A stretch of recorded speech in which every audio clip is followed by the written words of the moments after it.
is all wrong. John sent me here to save you. From the Terminator that was sent back to kill me, I know, but we already took care of him. We? I've been waiting for you.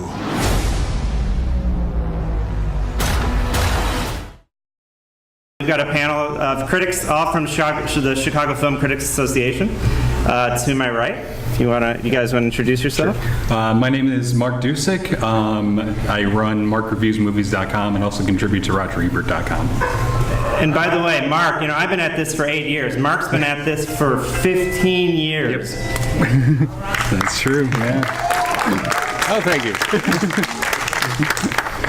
Patrick McDonald for HollywoodChicago.com. I'm Ian Simmons, and I run Kicking the Seat, which is kickseat.com. Been doing that for about 6 years now. I'm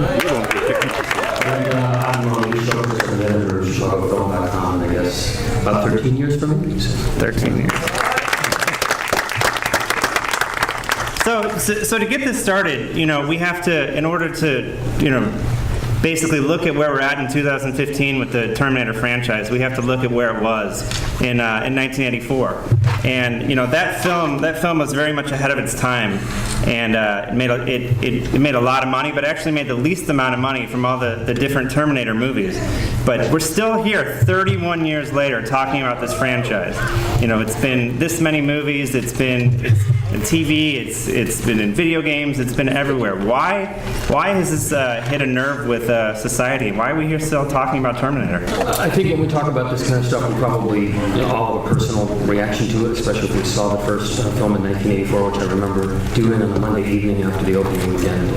And the thing that struck me always about this movie, and I know a lot of you may disagree with me, was the human element of it, and the relationship with Linda Hamilton and Michael Biehn, and I think that certainly is part of the second one as well. And certainly, no one can deny that as a maverick movie maker, James Cameron has certainly always been on the cutting edge of technology. I mean, I guess we could say that when we first made the first Terminator film, nobody had no experience at all with technology. Went to the USC library, researched every single thing you could find about film technology to create the stuff that ended up in the first Terminator. But I think it's lasted, to Adam's question, simply because the fascination with the evolution of the Terminator characters, the catchphrases, and Arnold's performance throughout the movies, and I think that's sort of what's held it together for most people. For me, it's been the human element. That's the thing that's completely missing in this movie, but more to come on that. So. Yeah, I agree. I think the human element is very strong, but considering I was, I think, 7 in 1984 when the first Terminator came out, and as a kid I was just struck by it being this really cool kind of a horror movie, a chase film with some great science fiction ideas, and Stan Winston's work on the Terminator was spectacular, and again the performances by the lead actors really, I think, and James Cameron's vision, of course, kept it from being this kind of run-of-the-mill chase picture. It really captured a lot of imagination and went on to become very influential in pop culture and comics, and so that impact carried it through, I think, to 1991 when you had Terminator 2, when it became a real, a huge worldwide cultural phenomenon. And we've seen, sequels since then and leading up to tonight with perhaps diminishing returns, but I'll let everyone else be the judge of that. And actually, when you talk about 1991 and Terminator 2 Judgment Day, the special effects at the time were considered, a true watershed. And that movie especially was way ahead of its time. And especially with the design and the ingenuity of the T-1000. Do those effects still hold up today? I mean, obviously this looks different than what we could have done in 1991, but what we could have done in 1991, no one else was doing. Well, when you look at the design of tonight's film, I think that you're seeing the influence of every other film that came before it, especially with the use of the same Robert Patrick character, and they had the cop come in again, and the same. They combined all the elements into the John Connor thing tonight. And just to go back to the first question too, I think people have a fascination with the end of the world. And the Terminator franchise certainly fed that fascination. And we have time travel, we have the end of the world, and I think you combine that with all the characters in it, that it gives that visceral thrill of what if. So maybe you can talk more about the effects, Mark. Sure. The thing about the effects in Terminator 2 that they definitely still hold up. I just watched it again over the weekend. I don't know if you guys did. I did. Oh, yeah. Yeah. I did. They still hold up. And the reason I think why is that considering how basic they are for today, there's purpose to them. They serve the story. That character is unique. I know that we saw those kind of effects with Cameron's The Abyss a little bit, kind of going to that before then, but that character is so unique, and the entire point of just having the effects serve the story instead of just, hey, look what we can do, let's showcase it, it is just streamlined that character. And I kind of got to agree that I think a lot of the ones, the movies after that with the special effects is just, let's do whatever we can do because we can do it, instead of actually kind of focusing on. Interesting. Yeah. Hey, Adam, can I say something on that real quick? I think to build on what Mark said, in Adam's question was, do the effects still hold up, or does the T-1000 from the second film still hold up? And I think if you watch the second film, it certainly does, because the second film was scaled differently than this movie. And so I think the answer for me is no. I don't think the effects hold up in this movie, because I think the effects are the whole show in this movie. I think they're all given away from the opening scene. I think we're pummeled with effects from the opening scene, and I really felt these two actors who were in these roles were really, really pale in comparison to some of the stuff in the first two movies. And that's just symptomatic of a lot of action movies today, and the style of them, and the kind of overconfidence of a lot of the young actors. And I think both of them have overconfidence in these roles, and I thought the charm of that was gone. And so the effects were really, in this movie, the whole show, and after about 10 minutes, that was what the show was for me. But and looking at kind of the state of the Hollywood industry, that's our addiction. Our addiction is to spend so much money on that we lose our characters, that we lose the humanity. But for a film like this today, which couldn't have been released in 1991, it's like you have to do that. I mean, imagine if they didn't. Imagine if they toned that down. You would be disappointed. I mean, some people. You tell me, why did you guys come here tonight? Did you guys want to see stuff blow up? Did you guys want to see things look cool? It depends what you want to see. Like, I'm all for story and character and humanity also, but what do we want? Blow up. What do we want? I don't know. So, Pat, and it's funny that I would even defend that right now, because I'm all for story and character. But I also know what people want these days. And Pat made a good point a minute ago. He was talking about the end of the world and our addiction to kind of Armageddon and films that are addicted to that too. This is billed as a sci-fi action adventure, and not the first one, not a horror. And Hollywood today is obsessed with horror. But I'll tell you, Jaws was scary, The Shining was scary, Misery was scary, but I'll tell you what was scary to me in the first Terminator. Skynet was scary. Yeah. And Skynet is scary because that could happen. Or maybe, I don't know, is that a conspiracy thing, or could that happen? To me, Skynet is scary. Well, the one thing I want to amplify on Lee's point is that the first one to me is always the best one, even though the second one really, was instrumental in creating a science fiction and special effects world. But there's such an innocence with the first one, as far as you have to get that belief system out of the performances in the first one. You can't rely too much. And think about it, that cost $6 million.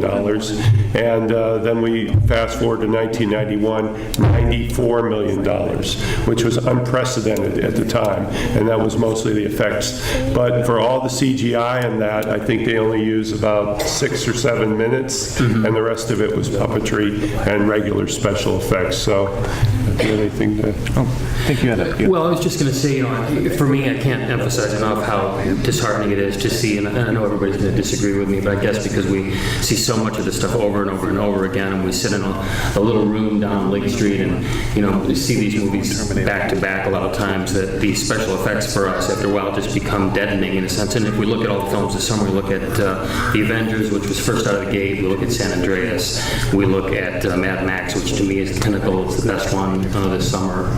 This one to me falls near the bottom. And again, I have to say that I felt like I didn't care at all about either one of these characters, and I thought the story was just doubling back and forth and forward all over on itself, and pulling every trick out of the book to be clever in terms of how it was plotted, that it just lost me. And I guess I feel like with these young actors, Amelia Clarke and Hy Courtney, who played these two roles, certainly I didn't feel any chemistry between them, and I could not get out of my head Linda Hamilton and Michael Biehn in those roles, and the kind of tender relationship they had. And these two just felt to me like they were closing through the film, and I didn't feel anything for them at all. So. Well, I'd like to pick up on something that Adam you brought up initially. Was the original Terminator was very much ahead of its time in terms of its ideas and its special effects. I'm sorry. The original Terminator felt very much ahead of its time in terms of its special effects and ideas. This movie feels very much of its time, with constant references and just being a franchise and another building block. Even towards the end, when they've saved the world and they're driving off into the sunset, they're like, "Well, we've stopped Armageddon." I know for a fact that they haven't, because they've already greenlit, 2 sequels. There's another one. I knew the Terminator, the reveal of John Connor as a cyborg, because I saw it first in the movie trailer and then on the poster, and that's something that I would have liked to have been surprised by in my seat, I think. So I don't know. I'm not sure if in this age of references and things calling and falling back on themselves, what are people going to be referencing in 20 years? I know we still look back on Terminator 2 and Jurassic Park and these kind of milestones of imagination and technology.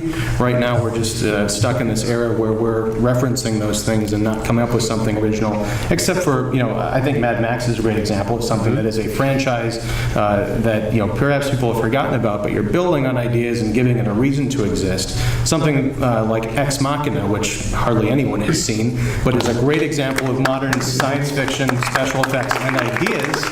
I want to see more of that in a Terminator film, because that's what it began as.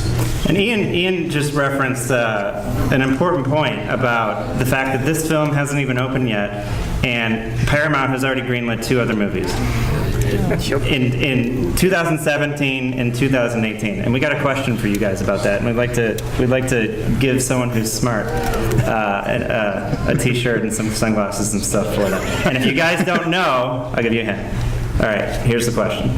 So regardless of box office performance, Paramount has already greenlit the 2017 and 2018 Terminator films before this even opened, and that's because in 2019, all film rights to the Terminator franchise are set to revert back to which... He's excited. Don't raise your hand, scream it out. James Cameron. You got it. I thought I'd have to give you guys a hint. Wow, okay. They should go back to him now. Back to him now. Yeah, thank you. All right. We have more questions for that. You guys are smarter than I thought. How come nobody's talking about Terminator Salvation? There's a reason. You guys are going to beat me up, aren't you? I kind of like Terminator Salvation. I kind of like it. Here, this is my thumb like that. Terminator Salvation. Just enough. It does something a little bit different after going through Terminator 3, which just repeats the same things over and over and over again. It was nice to just have it get out of that pattern, which is one of the problems I have with this movie, is it returns that pattern without really doing anything with it. Okay, but a note on Terminator 3. Terminator 3 actually, that it's directed by a guy who's a really good action director named Jonathan Mostow. Made a lot of other good movies like Breakdown with Kurt Russell. If anybody's seen that, and he sort of knew what he was doing. I think they knew when they were making Terminator 3 that they were making a B movie. It was firmly rooted in it really was a B movie. So there were no kind of pretensions. It was a big, huge, mind-blowing spectacle of a movie. It was just a fun sort of B movie with a great truck chase in it, and that was about it. So I think the expectation level with that one in terms of what they were doing was a little bit lower. Now these are so sort of over the top and huge that it's a different thing. I want to talk a little bit more about James Cameron, as this guy here seems to know him really well. He's this action director, and he's done a lot of different films, but he's made very strong female characters. He's Ellen Ripley in Aliens, Rose in Titanic, Neytiri in Avatar, Sarah Connor in The Terminator. Now, Are James Cameron's characters, are they indeed heroic, or are these women just rising to the occasion? Rose was a villain. Well, that's a question. Yeah, it's a good question. They're heroes. Why not? Cameron has themes in his movies. A lot of people say he just plugs in the same plot, and everything that he does is just a different circumstance and surroundings and everything. And I actually admire, him using female heroes in his films. So, in my opinion, yes, it is heroic. Anybody else want to add on that? Well, I think it depends on the character. I mean, do they do heroic things in all of those films? Yes, they do. But if we're asking whether they are, innately heroic, certainly you could say Alan Ripley as a commander has innate qualities of being heroic. You could probably make the same case for Neytiri in Avatar as a sort of a warrior. I think with Sarah Connor and Rose in Titanic, they're more women who've sort of risen the occasion. We have a lot of empathy for them and feel compassion for them. But I think, in terms of being truly heroic, maybe 2 are and two found those qualities. Maybe they weren't. Yeah, I mean, can you be innately a hero? I don't know if people are born, necessarily forthright and virtuous or evil, or if they just sort of become these things. It's a great question, but yeah, I can see Sarah Connor in particular. She has the makings of someone who's going to be a great leader, but she needs someone else to kind of draw those qualities out. One of those, I'd say, foremost is the Terminator, and secondarily is Kyle Reese, because she has to survive, but she thrives thanks to the guidance of Kyle Reese and her future son and her future self, in fact. Well, and the one thing I did want to say, there were so many timelines, I thought I was watching Back to the Future 2 again. I expected to see Michael Fox. You have an opinion on the hero thing? On the hero thing? Here's the thing. Sarah Connor in the first movie is basically just the last girl in a horror movie. It's not until 2 that she actually becomes the hero of the movie.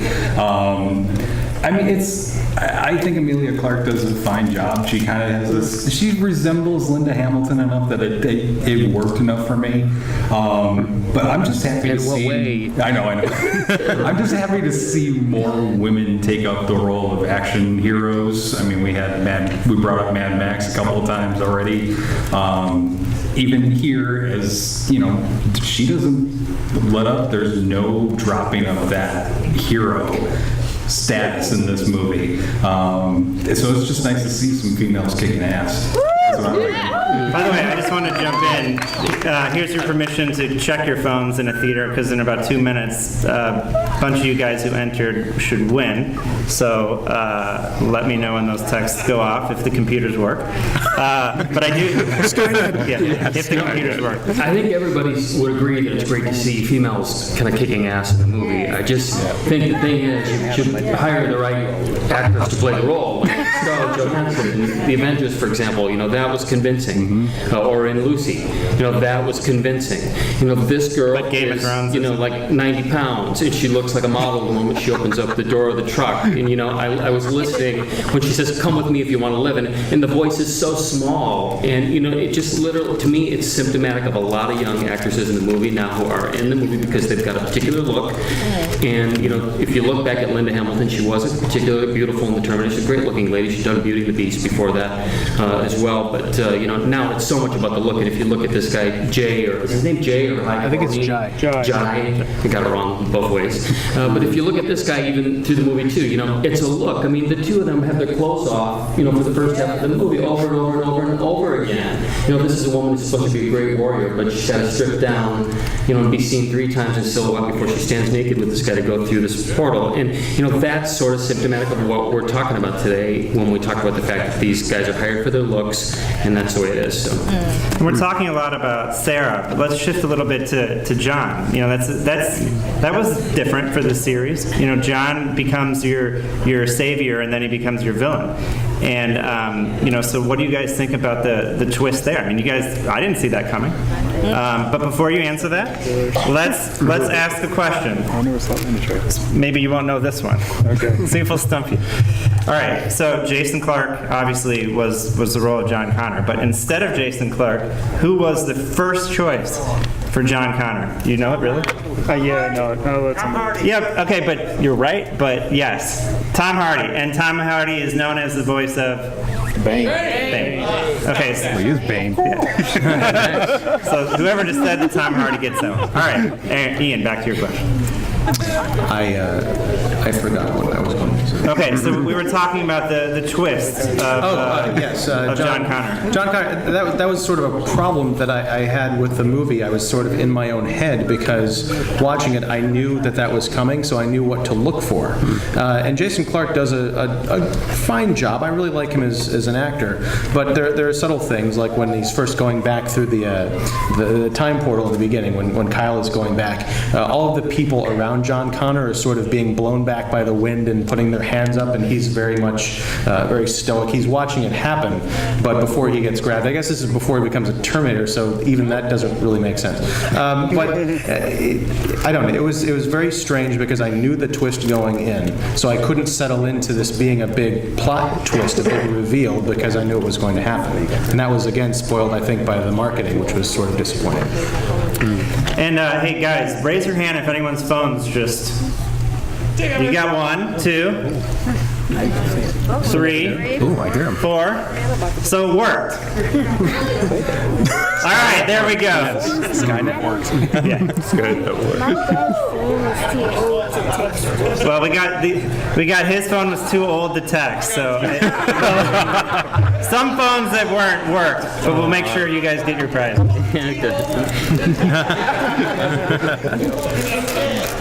Well, just to amplify again the John Connor, we see the evolution of John Connor throughout the whole series, because we don't see him in the first one. Well, maybe, is it briefly in the first one? No. Briefly in the, In his mom's belly. No, in the future. In the future, yeah. There's like a couple of shots of him, maybe. And then of course, in the second one, he's a kid. In the third one, he's a young adult. And it was interesting to, again, see him in this film, because it's just like they keep playing with the character and playing with it. It's almost like they're taking everything out of him that was the mystery of the first one. And that was, again, disappointing for me, I guess, in this one. My problem with what happens is that basically that's what Schwarzenegger, it's not Schwarzenegger's character, but Kyle Reese says, is that he talks too much. He talks way damn too much. All of the other villains in these movies, they're silent, except for a couple of words here and there. And then you have him as the Terminator, as the big bad guy in this movie, just explaining his master plan like some low-rent Bond villain. Yep. And I got really annoyed really quickly with him as the Terminator. It's not that good of a villain in this because he just talks too damn much. Can I say one thing? Oh, yeah. Sure. You know, I think also you mentioned the idea of a villain, and I think there's very little at stake in this movie, and I think there's a modern thing now. Somebody said recently that we won't accept main characters in the movie like dying anymore. The good guys that can't die, the cast of San Andreas and the family, we know they're all going to survive, so anytime anybody's hanging off a cliff, they're not going to die, so there's really nothing at stake. There's not a lot of tension. In the first film, that was not a given. The Kyle Reese character does die. Right. And there's a real threat of violence as that, T-800 is chasing her through that factory. And I didn't find any of that in this movie, because I knew at the end of the day that they were all going to be perfectly fine. And of course, there comes Arnold at the end of the movie again, and it's all just this happy family scene. So, there's this thing now where there's very little tension, because you just know at the end of the movie that all the big guys are going to live. I think another important theme in this film too is it asks the question about what makes us human.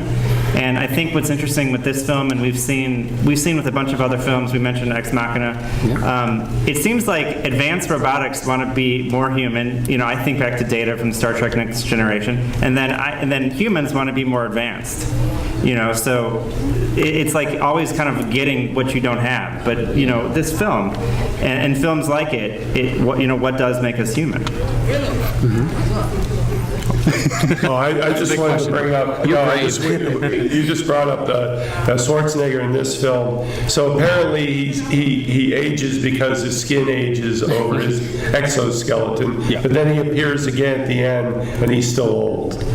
So where's the face with the liquid metal facelift? Still. But I did think it was cool they showed Arnold through the ages too. That was interesting, especially. How do you think they did that? You CGI. Well, yeah, I know, but is it sort of like can they replace human actors now? Ian? Yes, I actually was just reading an article in Entertainment Weekly before the screening. EW had a special on how they accomplished that particular scene with old Arnold fighting young Arnold, and it took a team of effects artists 12 months to get that right. They poured over every yes, and this is what I'm getting to. They poured over every Schwarzenegger movie, every interview. They studied pumping iron to get the exact details right to superimpose on the body double they found in Australia. So they put all of this time and effort into creating this effect for 5 minutes of a completely disposable film. And Lee kind of asked that question, what's it for? To nothing, I believe. Yeah. So the point is, all of this time, money, effort, and energy is spent for 30 seconds of a movie that nobody spent the time and effort. These are two okay screenwriters. I think Letitia Calgarides, she wrote Shutter Island, if anybody saw Shutter Island, and then the other one's Patrick Lussier, who made a couple of B movies like Drive Angry and My Bloody Valentine. The second one, which is an okay movie, and they were both okay genre movies, but so much is put into this special effects, and so little is put into whether the script sounds right or is right or emotionally connects, which I guess maybe I'm the only one who cares about that. But I don't know. I mean, it just seems to me so out of balance. And this movie, to me, was like the prototype of a big action blockbuster that just wants to pummel you. And to me, if we look at the movies this summer, who's seen Jurassic Park? Everybody, right? I mean, to me, that was a better movie than this one. Jurassic World. Oh yeah. I mean, so I'm sure this movie will fit the bill, and a lot of people will love it. But anyway, can you guys tell that I loved it? Yeah. Let's throw a few more trivia questions at you guys. Okay, so this one's easy. Well, but there's a point to it. So, what color hair did Schwarzenegger have? Brown. Gray. Not brown, but gray. Now, gray. Now, would you guys like to talk a little bit about that? I think you know why. They explained in the film.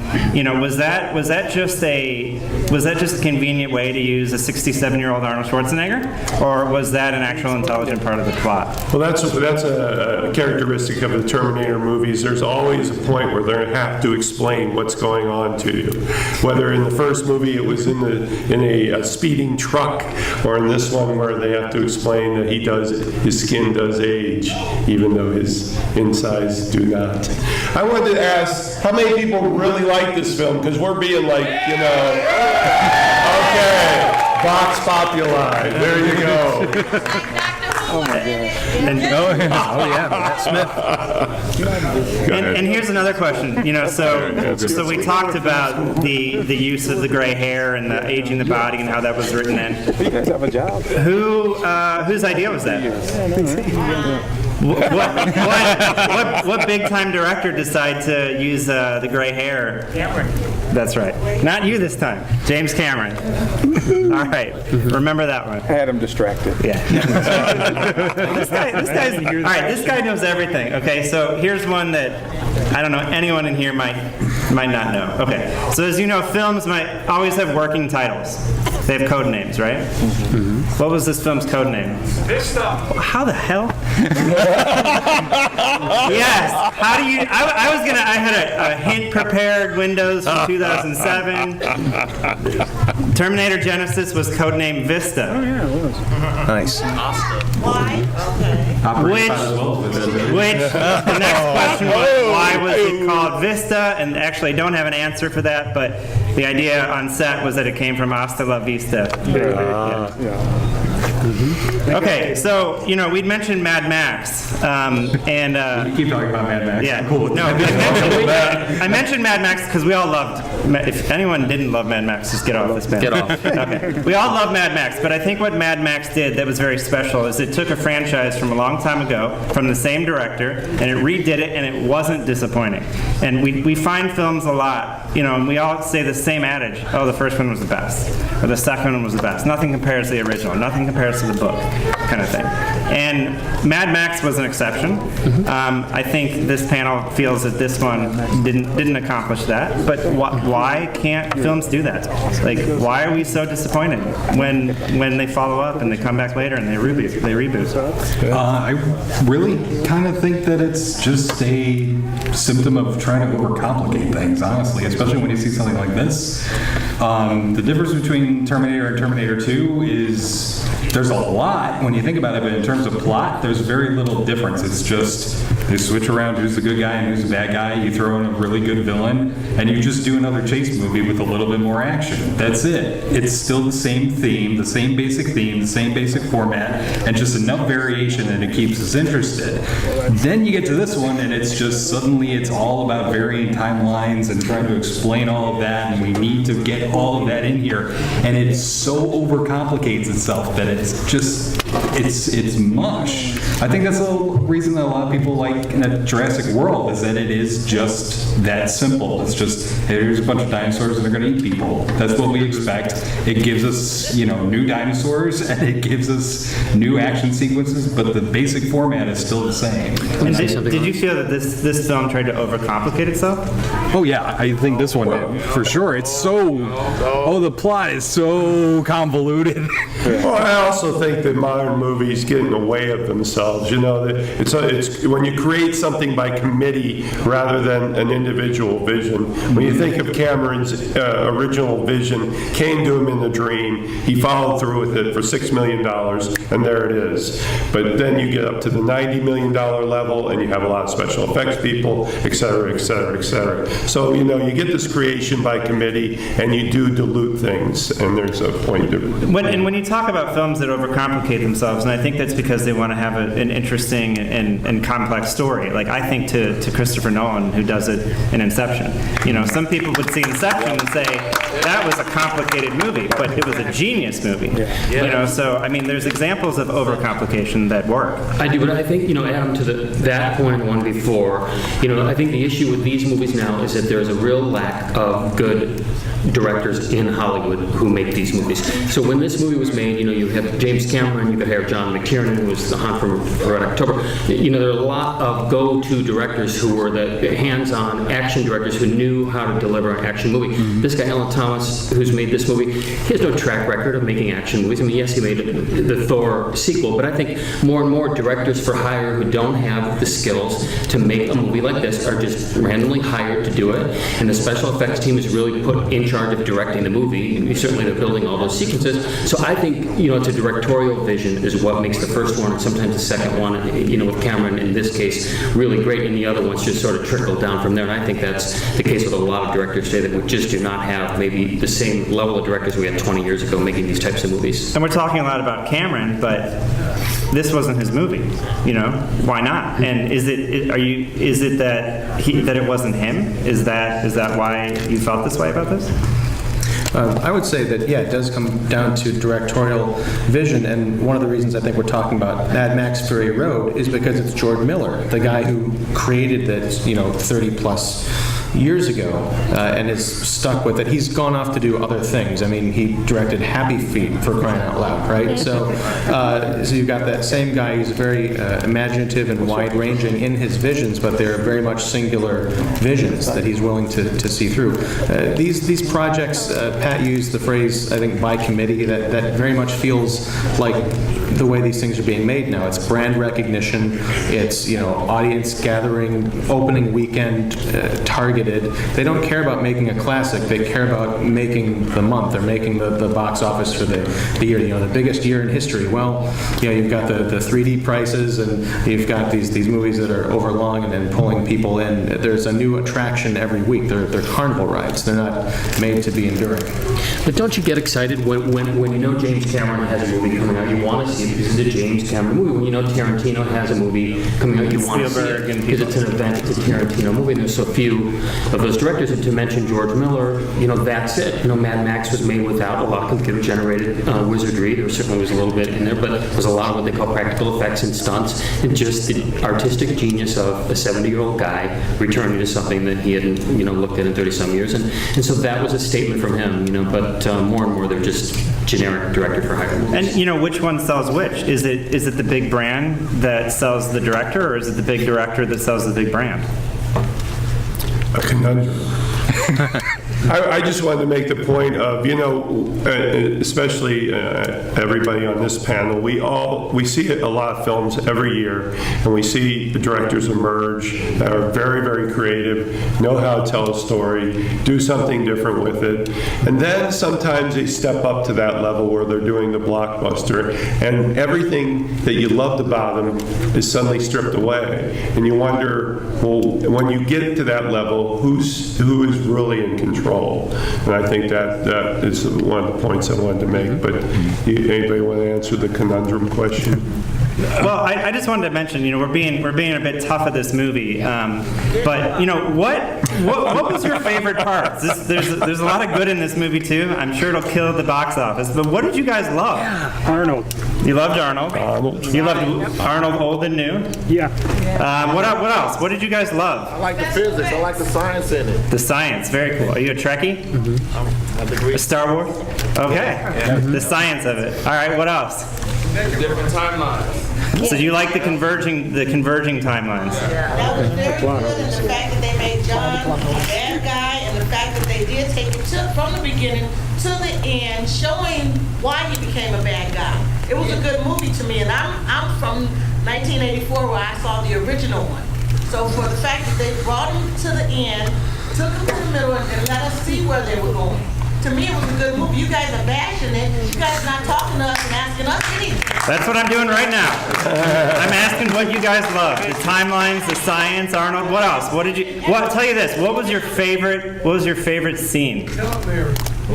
Arnold versus Arnold. Yeah. Arnold versus Arnold. Which kind of ironic that this would come out right now, because we just saw Jurassic World and we saw T-Rex versus T-Rex. And Dinosaurs. the Raptor. Yeah, spoiler if we haven't seen that. The Raptor Rex. What else? Your other favorite scenes? I like when they showed the time travel. We always heard about it, but this one showed like how actually they disintegrate and they go through the quantum field. I like that you actually imagined it versus just talking about it. You just see light and they pop up. I also like that it you know, the time travel in this looked difficult. You know, it wasn't just like a quick boop, you know, like how it would work in Star Trek. You had to have this whole thing. You needed a chip. Like it needed to have this whole thing. You had to, of course, you had to be naked. That, you know, that would only make sense. You have to have a great body though to go through it. Right. You have to be naked and have a good body. Yeah. We have to wrap. Yeah, we have to wrap. All right, so we have to wrap this up. Guys, thanks for coming, for hopefully enjoying this film. Tell your friends. Thanks for listening to critics talk about film here. Check out the new HollywoodChicago.com, which will be relaunched in very soon when it's done. We do have an Indiegogo campaign where we're raising money to do that. You guys all should have got Terminator flyers where you could donate to the campaign. And keep watching films and keep supporting the Chicago entertainment community. Chicago makes entertainment, not just LA and New York. Thank you guys. Enjoy.